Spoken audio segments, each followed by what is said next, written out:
Hi, I'm Pat Horn, the STEM coordinator at the Lakeshore Museum Center, and today I'm presenting you an episode of Not Your Kid's Science Class. And what we're looking at is how to make emergency lighting. So for example, it's pretty stormy this time of year, your power goes out, you don't have any batteries for your flashlights. Well, I'm going to show you how you can make two different types of candles that will stay lit for about 20 minutes or so to provide you with some lighting. So for this, what you're going to want is some type of oil, like vegetable oil or olive oil.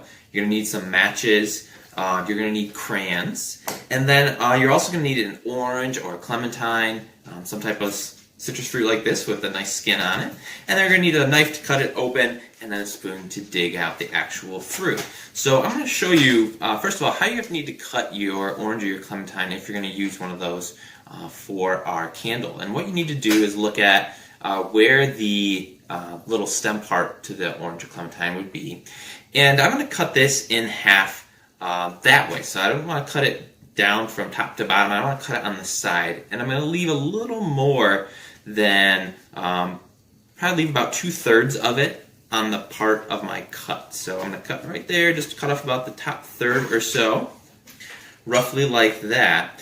And what I'm looking to save in here is this little white part sticking up, because that's going to be the wick for our candle. So what I need to do is to use my spoon to dig out the rest of the orange that's in there, with doing my best not to actually damage the middle of it. So I'm just going to start by taking my spoon and kind of go around the outside edge. And you might want to do it over a sink. You tend to kind of splash yourself with the juice.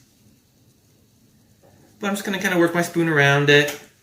And then you should be able to, like you can see me starting here, to be able to lift it up out of there. Let me see if I can get the rest of it, just like that. Excellent. And I got a few little strings in there, but that's okay. But you can see, now I've got that part sticking up. And now you can use your paper towel, you can kind of clean up your mess, and you just want to dry this off. Try to get as much of that orange juice out of there as you can. And now you've got it prepared to be your candle. So the next step is going to be to take your oil. You'll want to pour some in there, just to make sure that you don't have any cracks or holes in it so it doesn't leak out.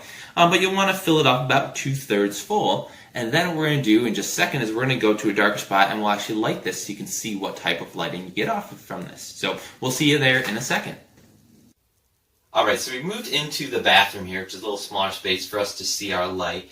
And what I've done is I've pre-burned these a little bit here. So I used a few matches just to get them started, which can take a little bit of time and work, but once they're started, they're pretty easy to relight. So I want to show you how this works. Now, when you're doing this, make sure that you are in a space where you have some ventilation, because they're not going to burn as cleanly as a candle does. And make sure there's not anything flammable right near them, just in case they do tip over, just to be safe. So I'm going to start off with our orange here. So after putting the vegetable oil in, it's had a little bit of time to soak into the wick of it.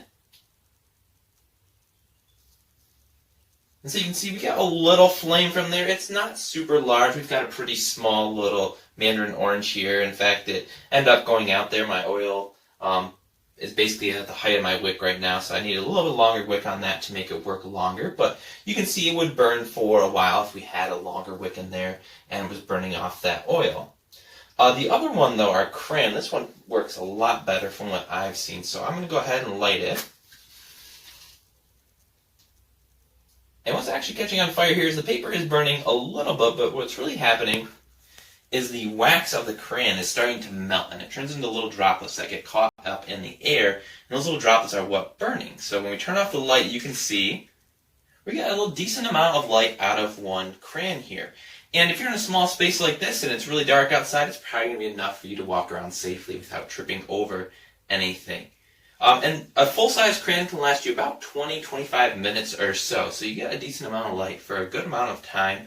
It's obviously going to create some wax, though, so you want to make sure it's in a spot where that wax isn't going to, ruin any of your surfaces or countertops or anything like that. But you can see a nice little light in an emergency if the situation should arise. It's burning really well. We're getting more light now, so not too bad.